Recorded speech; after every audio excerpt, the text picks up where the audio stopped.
when we start to look at allergies, they're not separate entities. We don't have food allergy over here, we don't have environmental allergy over here, we don't have flea allergies over here. They're all part of one disease. So basically anything that we can kind of take out of the equation to minimize the allergic contribution will actually help improve that pet's health. It'll help allow us to decrease the amount of medications that we're having to use. So really, in most of my cases of allergic disease, I tend to work on a dietary restriction in all cases. So ears, feet, rears, going up the back. I can't emphasize that enough. Back half of the body, definitely food allergies. Clients, they read about this, ears and feet and chronicity associated with it. So it definitely is something that clients are aware of, and because they're aware of it, they don't really have too much of a problem changing the diet. One of the problems that I struggle with is clients that have come in and tried 15 diets after reading Dr. Google. How do I convince them to go ahead and switch to a new novel protein source?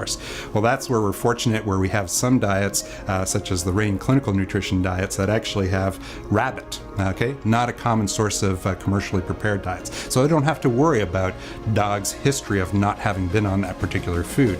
Kangaroo is one of my favorite diets because quite often I ask the owner, well, out of those 15 diets, have you ever fed kangaroo before? Most of the clients, their jaw drops, their eyes go open, they go, what, kangaroo? And in fact, that's the expression that I look for, because then it really cuts my dietary history down significantly just by basically saying, nope, they've never been on this, so now we can go on to these novel protein sources. So for me, as a struggle to convince the client, this is one of the easiest things that clients can do. If they can restrict the food, they can actually control the environment, they can control the allergic reaction.